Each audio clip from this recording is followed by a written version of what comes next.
Puji Tuhan, Shalom jemaat Tuhan. Sebelum kita mendengarkan firman Tuhan, kita akan sama-sama menyembah akan Tuhan. Kita memulai dalam doa. Segala pujian syukur hanya bagi nama-Mu Tuhan. Terima kasih atas anugerah Tuhan dalam kehidupan kami. Saat ini kami boleh berkumpul, kami boleh mendengarkan firman Tuhan nanti. Dan biar kiranya setiap penyembahan kami boleh naik berbau dupa harum di hadapan mezbah-Mu Tuhan. Terima kasih Tuhan, layakkan kami. Ini doa kami dalam nama Tuhan Yesus Kristus. Haleluya. Amin.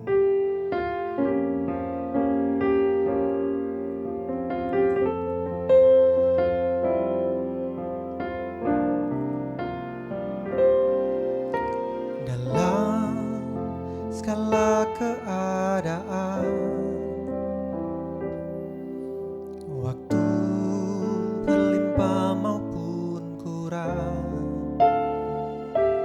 tetap Yesus yang mempesona hatiku. Dia beri damai dan kesempatan baru di setiap musim kehidupan. Waktu ku kuat maupun lemah, tetap Yesus mempesona hatiku. Dia beri hidup dan kesempatan baru. Sekali Yesus, selamanya Yesus. Harapanku takkan hilang, karena kasih-Nya sekarang ku ada. Oh Yesusku, ku cinta Kau selamanya.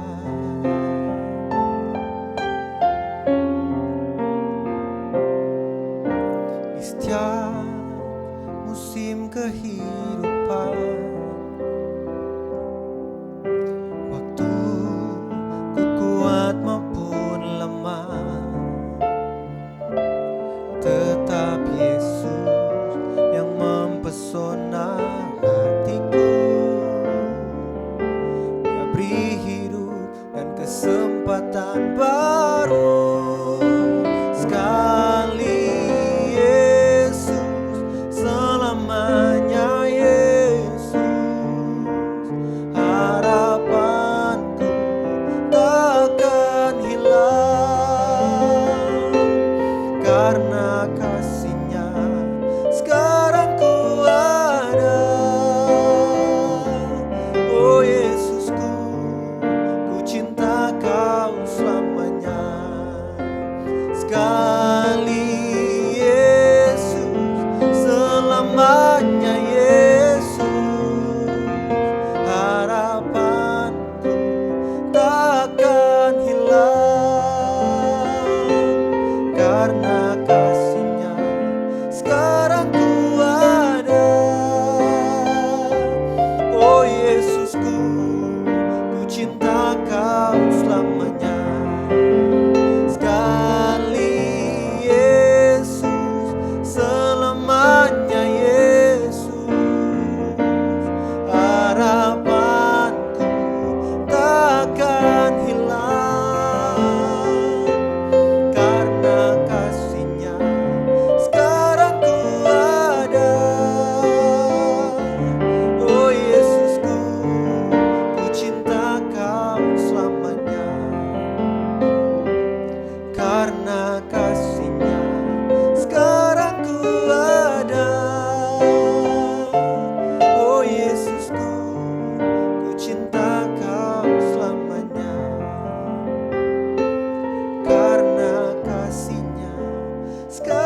selamat malam. Kita boleh bersyukur atas segala kebaikan dan pertolongan Tuhan. Di malam hari ini kita boleh bertemu. Sebelumnya kita mau berdoa terlebih dahulu. Bapa kami dalam surga, di dalam nama Tuhan Yesus kami mengucap syukur buat segala kebaikan dan pertolongan yang Tuhan berikan. Di malam hari ini kami mau belajar kebenaran firman Tuhan. Tuhan memberkati kami dan menyertai kami, baik hamba-Mu maupun jemaat jemaat Tuhan yang mendengarkan. Dan kami sambut kebenaran firman Tuhan di dalam nama Tuhan Yesus. Haleluya. Amin. Ya, puji nama Tuhan. Di malam hari ini kita boleh belajar satu kebenaran firman Tuhan di dalam Filipi pasal yang kedua, ayat yang ke-17 sampai yang ke-18. Saya akan membacakan buat kita semua. Tetapi sekalipun darahku dicurahkan pada korban dan ibadah imanmu, aku bersukacita dan aku bersukacita dengan kamu sekalian. Dan kamu juga harus bersukacita demikian dan bersukacitalah dengan aku. Nah, di sini kita mau belajar satu kebenaran firman Tuhan di dalam Filipi pasal yang kedua ayat yang ke-17, di mana kita bisa belajar dari pengalaman Rasul Paulus. Nah, sebelum kita memperhatikan apa yang menjadi nasihat Rasul Paulus di dalam Filipi pasal yang kedua ayat yang ke-17, di sini kita mau merenungkan satu perenungan bahwa ketika kita mau bijaksana di dalam hidup kita, biasanya kita ini menjadi bijaksana di saat-saat kita melihat orang lain lagi sedih, orang lain mengalami pergumulan, lalu atau ketika kita hadir di dalam ibadah, penghiburan atau pemakaman. Nah, di situ pasti kita akan melihat dan merenungkan sejenak tentang kehidupan kita. Bagaimana hidup kita, apakah hidup kita ini sudah bijaksana atau sudah layak, itu menjadi satu perenungan di dalam kehidupan kita secara pribadi. Nah, di sini kita bisa melihat bahwa apa yang dinasihatkan oleh Rasul Paulus di dalam Filipi ini, di mana dia menulis surat ini, di mana Rasul Paulus hidupnya bukan seperti kita di dalam kebebasan, tetapi Rasul Paulus hidupnya di dalam penjara. Kita akan membaca di dalam Filipi pasal 1, di mana ayat yang ke-17 dikatakan demikian, tetapi yang lain karena kepentingan sendiri dan dengan maksud yang tidak ikhlas, sangkanya demikian mereka memperberat bebanku dalam penjara. Jadi satu penegasan di mana Rasul Paulus di dalam menulis surat Filipi itu hidup di dalam penjara, bukan hidup di dalam kebebasan. Nah, ketika kita memperhatikan Rasul Paulus hidup di dalam penjara, pasti kita tidak akan tahu bagaimana situasi dan kondisinya, bagaimana masa depannya Rasul Paulus. Apakah Rasul Paulus akan dibebaskan atau Rasul Paulus akan mengalami hukuman mati? Itu menjadi satu pertanyaan. Nah, di sini kita bisa melihat bahwa apa yang menjadi persoalan di dalam kehidupan Rasul Paulus ketika dia di dalam penjara, dia tidak bisa serta-merta bebas lalu selesai. Tetapi kalau kita memperhatikan di dalam ayat yang ke-25, di dalam Filipi pasal 1, ayat yang ke-25 dikatakan demikian. Dan dalam keyakinan ini, taulah aku akan tinggal dan akan bersama-sama lagi dengan kamu sekalian, supaya kamu makin maju dan bersukacita dalam iman. Jadi di sini kita bisa memperhatikan bahwa Rasul Paulus tidak tahu kapan dia bebas, tetapi kemungkinan ketika dia mempunyai keyakinan untuk dia bebas, dia mempunyai rencana yang indah, di mana dia mau datang dan bertemu dengan jemaat yang ada di Filipi. Tetapi kalau kita memperhatikan, justru dengan keinginannya dia mau bebas, itu menjadi satu perencanaan. Namun ketika dia harus menghadapi sesuatu yang tidak baik, ya dia akan menghadapi satu hukuman, yaitu hukuman mati. Nah, ketika kita melihat di dalam kehidupan Rasul Paulus, maka kita akan lihat akhir dari kehidupan Rasul Paulus, di mana akhir kehidupan Rasul Paulus dikatakan berakhir dengan kebahagiaan atau happy ending. Nah, kalau kita melihat bahwa ada orang yang menganggap bahwa kematian Rasul Paulus itu sebagai tragedi, lalu ada orang yang memandang Rasul Paulus itu hanya gara-gara fanatik agamanya, itu pandangan-pandangan beberapa orang. Tetapi kalau kita memperhatikan secara serius bahwa apa yang dialami oleh Rasul Paulus, bahwa dia dulunya adalah seorang yang terpandang, yang sukses di dalam agama Yahudi. Nah, di sini kita bisa melihat bahwa ketika Rasul Paulus mengalami satu pertobatan yang luar biasa, ini yang menjadi masalah. Di mana pertobatan Rasul Paulus itu terus-menerus menjadi bahaya, menjadi derita. Bahkan Rasul Paulus sendiri juga menanggung nasib yang sama ketika orang itu memberitakan Injil Kristus. Rasul Paulus harus masuk di dalam penjara. Nah, di malam hari ini kita mau belajar apa yang dilakukan oleh Rasul Paulus ketika dia mengalami situasi yang tidak baik. Situasi krusial ini yang harus dihadapi oleh Rasul Paulus. Kita memperhatikan bahwa dia tidak ada nada kecewa. Maka kita juga melihat bahwa dia tidak ada nada putus asa. Justru Rasul Paulus mengajak kita semuanya untuk bersuka cita atau hidup di dalam kebahagiaan. Jadi kalau kita lihat bahwa kata sukacita ini menjadi dominasi bagi Rasul Paulus. Nah, sukacita ini merupakan kata dominasi di dalam surat Filipi. Kurang lebih ada 12 ayat kata sukacita dan tema surat Filipi adalah sukacita. Dengan kata lain bahwa apa yang ditulis oleh Rasul Paulus di dalam penjara, namun dia menulis temanya sukacita. Sangat kontras, namun itu sudah nyata dan itu sudah dilakukan oleh Rasul Paulus. Nah, di sini kita mau memperhatikan bagaimana sikap Rasul Paulus di dalam menghadapi situasi ini. Ketika kita lihat bahwa di dalam sikap yang dihadapi oleh Rasul Paulus ini, kita bisa melihat yang pertama adalah kehidupannya memberikan persembahan kepada Allah. Jadi kalau kita lihat di dalam pembacaan kita, temanya adalah kehidupan yang mempersembahkan kepada Allah. Nah, di dalam ayat yang ke-17 kita akan membacanya. Filipi pasal 2 ayat yang ke-17 dikatakan, tetapi sekalipun darahku dicurahkan pada korban dan ibadah imanmu, aku bersukacita dan aku bersukacita dengan kamu sekalian. Di dalam ayat yang ke-17 ini tertulis kata darahku dicurahkan. Nah, secara harafiah darahku dicurahkan itu adalah sesuatu yang harus dilakukan dan nyata. Jadi kalau kita lihat sebagai persembahan curahan. Jadi kalau kita memperhatikan darahku dicurahkan secara harafiah di mana sebagai persembahan curahan. Rasul Paulus menunjukkan di dalam kehidupannya bahwa hidupnya adalah persembahan kepada Allah. Dan persembahan kepada Allah ini bukan hanya sebatas kita memberikan uang kita, memberikan harta kita, hidup kita, tetapi Rasul Paulus lebih ekstrim lagi, mengatakan darahku dicurahkan. Satu persembahan curahan yang diberikan oleh Rasul Paulus. Nah, ini adalah satu korban curahan yang biasanya dilakukan oleh orang-orang yang ada di dalam perjanjian lama. Tetapi kalau kita memperhatikan di dalam perjanjian lama, itu korban curahan itu muncul berkali-kali, tetapi tidak menggunakan darah. Biasanya kata korban curahan ini adalah korban yang diserahkan berupa hal yang biasa, yaitu berupa air atau air anggur yang dicurahkan. Tetapi yang ditulis oleh Rasul Paulus atau yang dikatakan oleh Rasul Paulus adalah satu persembahan yang merujuk pada kematian pribadi Paulus.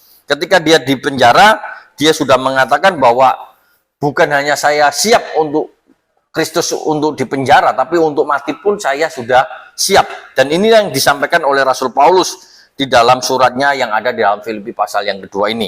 Jadi kalau kita memperhatikan bahwa orang biasanya menganggap korban curahan itu ya kita memberikan korban curahan yang dicurahkan seperti air atau air anggur yang saya katakan tadi.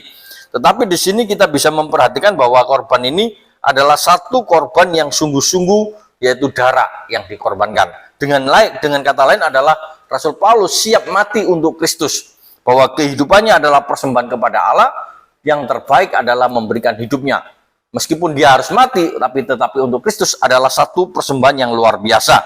Kalau kita memperhatikan korban berupa air itu tertulis di dalam 2 Samuel pasal 23 ayat yang ke-16 atau di dalam Kejadian 35 ayat yang ke-14. Lalu kalau persembahan itu berupa anggur, itu ada tertulis dalam Bilangan 15 ayat yang ke-4 sampai yang ke-5. Jadi kalau kita lihat bahwa kehidupan adalah persembahan kepada Allah, Rasul Paulus siap memberikan hidupnya untuk Allah. Lalu yang kedua, ada kata istilah ibadah. Di dalam ayat yang ke-17 itu saya bacakan lagi, tetapi sekalipun darahku dicurahkan pada korban dan ibadah imanmu. Nah, yang kedua ini adalah kita bisa memperhatikan tentang kata iman, kata ibadah, ternyata di dalam bahasa Yunani-nya adalah pelayanan, liturgia, satu pelayanan. Nah, mempunyai arti yang cukup luas yang dihubungkan dengan pelayanan yang ada di kemah suci di dalam perjanjian lama. Lalu atau dilakukan di dalam bait Allah. Jadi kalau kita memperhatikan bahwa ibadah ini dilakukan dengan persiapan yang khusus, bukan asal beribadah. Kita ingat di dalam perjanjian lama, seorang imam ketika dia harus masuk ke dalam bait Allah atau kemah suci, dia harus membersihkan dirinya dari pergaulan dulu, dari dalam keluarganya dia harus menyisikan, dia harus mengkarantina dirinya sendiri terlebih dahulu. Nah, lalu dia tidak akan bertemu dengan orang-orang yang ada di sekitarnya. Lalu jemaatnya lebih luas lagi, tetapi kita bisa melihat bahwa itu adalah satu persiapan yang dilakukan oleh seorang imam ketika dia mau mempersiapkan ibadah di dalam kemah suci. Nah, kalau kita lihat di sini adalah satu hal yang luar biasa, di mana kemah suci yang dilakukan oleh Rasul Paulus, yaitu dia sungguh-sungguh mempersiapkan dirinya untuk ibadahnya. Jadi dengan kata lain bahwa hidup Rasul Paulus adalah ibadah, dan dia mau menyerahkan seluruh kehidupannya untuk ibadah. Jadi ini adalah satu hal yang sangat luar biasa. Selain dari persembahan kepada Allah, itu bukan hanya korban yang harus tercurah, tetapi dia juga memberikan ibadah, satu sikap hati yang dilakukan, yang dipersembahkan kepada Tuhan. Lalu yang ketiga adalah korban. Nah, kalau kita membaca di dalam ayat yang ke-17 tadi dikatakan, tetapi sekalipun darahku dicurahkan pada korban. Nah, sebelum ibadah itu ada kata korban. Nah, ketika kita berbicara tentang korban, tusia, atau kalau kita lihat di sini ada kurang lebih ada 400 kali di dalam Alkitab dikaitkan dengan jenis persembahan, terutama korban bakaran. Nah, di sini kita bisa melihat bahwa kehidupan adalah persembahan kepada Allah adalah ketika dia mencurahkan darah. Lalu yang kedua adalah korban, yang ketiga adalah ibadah. Ketiga hal inilah sebagai persembahan yang dipersembahkan oleh Rasul Paulus kepada Allah, di mana ketiga hal inilah yang menggambarkan Paulus memang memberikan seluruh kehidupannya untuk Allah. Jadi kalau kita lihat bahwa hidup bukan tentang memanfaatkan Allah dalam hidup kita, tetapi kita belajar untuk memberikan segala sesuatu kepada Allah. Jadi Rasul Paulus mengajarkan kepada kita, seringkali kita ini selalu memanfaatkan Allah dalam hidup kita. Dikit-dikit kita berdoa kepada Tuhan, minta ini, minta ini. Kita mau sakit, Tuhan tolong, Tuhan sembuhkan. Nah, kita bisa memperhatikan bahwa di dalam setiap doa kita, seolah-olah kita ini selalu memaksa dengan cara kita, dengan doa. Dengan cara kita melakukan sesuatu, kita memberikan sesuatu, tujuannya adalah untuk memaksa kepada Allah. Tetapi di sini kita bisa belajar bahwa Rasul Paulus tidak melakukan hal itu, tetapi Rasul Paulus mengajarkan kepada kita untuk memberikan segala sesuatu kepada Allah sebagai ucapan syukur. Ketika Tuhan Yesus memberkati kita melalui kematiannya di atas kayu salib, kita harusnya bersyukur kepada Tuhan. Apapun yang harus kita hadapi, apapun yang saat kita alami saat ini, itu semuanya sudah ditebus oleh Kristus. Ketakutan yang paling mendalam adalah hukuman maut yang ditakuti oleh setiap orang, itu sudah diambil oleh Tuhan Yesus Kristus. Karena itu kita mau bersyukur kepada Tuhan, kita mau memberikan segala sesuatu kita untuk kepada Tuhan, hidup kita, apa yang Tuhan percayakan dalam hidup kita, kemampuan kita, baiklah kita mau serahkan ke dalam tangan Tuhan. Biarlah kehidupan kita menjadi persembahan kepada Allah, supaya kita bisa mempermuliakan Allah di dalam hidup kita, di mana kita mau menjadi saksinya Tuhan, akhirnya Tuhan dalam hidup kita, di mana kita mengucap syukur atas segala kebaikan di dalam hidup kita. Jadi kita sebagai anak-anak Tuhan mau belajar dan merenungkan sejenak bahwa ketika kita mengucap syukur atas segala kebaikan Tuhan, bukan berarti kita ini nyaman, bukan berarti kita ini bebas dari segala macam tantangan dalam hidup kita. Tetapi kita mau belajar bahwa Paulus ingin mengajarkan kepada kita untuk memiliki sikap hati di dalam kita mengikut Tuhan, di mana kita mau mengatur hidup kita, di mana hidup kita bisa untuk menyenangkan hati Tuhan. Dan kalau kita renungkan secara mendalam bahwa semua yang ada pada kita seharusnya kita persembahkan kepada Tuhan. Bahwa apa yang kita miliki, apa yang kita banggakan itu adalah dasarnya, sumbernya adalah dari Allah Bapa yang Tuhan berikan di dalam kehidupan kita. Ibarat korban bakaran yang harus hangus seluruh tanpa sisa, demikian juga dalam kehidupan kita. Ibarat korban curahan yang didorong oleh ucapan syukur atas kebaikan Tuhan, kita harus mengurasnya semua talenta yang Tuhan percayakan di dalam hidup kita. Jadi kehidupan kita yang Tuhan percayakan, yang Tuhan berikan kepada kita secara luar biasa, perlu kita berikan kepada Allah. Kita mau memberikan satu persembahan yang terbaik untuk Tuhan. Satu persembahan yang tulus, di mana kita memberikan dengan hati yang penuh sukacita. Bukan kita menjadi orang yang kecewa atau menjadi orang yang hitung-hitungan dengan Tuhan. Ada seorang hamba Tuhan yang mengatakan kepada saya, sekali-kali kita ini sebagai seorang hamba Tuhan atau sebagai anak Tuhan, cobalah memberkati atau mentraktir seorang bos, seorang pengusaha. Itu lain ceritanya, katanya. Nah, ketika kita mendengar omongan dari hamba Tuhan ini, saya merenungkan sejenak. Ketika seorang bos ditraktir dengan orang biasa, pasti apa? Pandangannya seorang bos ini pasti akan memuji bahwa kamu sungguh luar biasa sampai kamu mau menraktir saya.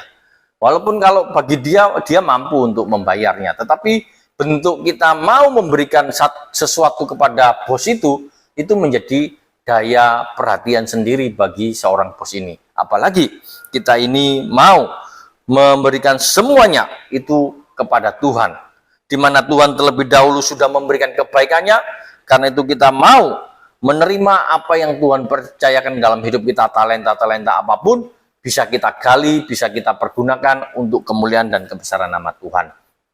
Di malam hari ini kita boleh belajar satu kebenaran firman Tuhan, di mana Tuhan mengajarkan kepada kita untuk senantiasa memberikan kehidupan kita sebagai persembahan kepada Allah. Bukan lagi kita menuntut kepada Allah apa-apa yang menjadi keinginan kita, apa-apa yang menjadi kebutuhan kita, kita selalu protes kepada Tuhan. Kita selalu minta kepada Tuhan. Tetapi pada malam hari ini kita diingatkan kembali oleh nasihat Rasul Paulus. Dia mengajarkan kepada kita bahwa kehidupan adalah persembahan kepada Allah.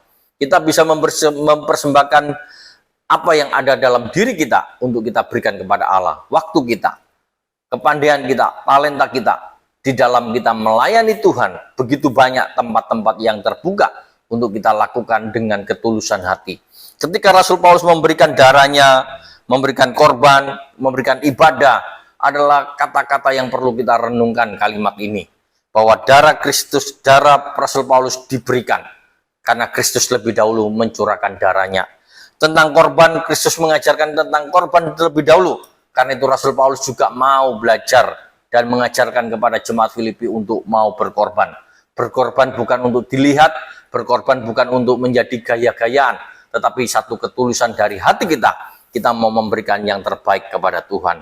Satu ketulusan yang kita tujukan kepada Tuhan. Karena Tuhan melihat hati kita, bukan pemberian kita. Dan ketika kita melakukan ibadah, kita mau melakukan ibadah dengan setulus hati kita. Karena banyak orang yang mendengar di dalam ibadah hanya memuji di mulutnya, tetapi hatinya jauh dari hadapan Tuhan. Karena itu kita diingatkan di malam hari ini untuk menjadi anak-anak Tuhan yang mampu mengambil sikap di dalam situasi di mana kita ini menghadapi berbagai macam yang tidak mengenakan. Namun sikap kita tetap mau mempermuliakan nama Tuhan. Rahasia sukacita Paulus adalah memberikan hidupnya untuk Kristus. Dan demikian juga kita, ketika kita mau memperoleh sukacita, kita mau mempersembahkan hidup kita kepada Allah, karena di dalam Allah lah sumber sukacita kita. Amin firman Tuhan. Mari kita berdoa di malam hari ini. Bapa kami di dalam surga, di dalam nama Tuhan Yesus, kami mengucap syukur buat segala kebaikan dan pertolongan yang Tuhan berikan dalam hidup kami. Tuhan telah menyertai dan memberkati di dalam ibadah kami di malam hari ini. Tuhan memberkati jemaat Tuhan yang mendengarkan firman Tuhan di malam hari ini. Tuhan memberkati setiap usaha pekerjaannya, apapun yang dikerjakan pada hari-hari ini.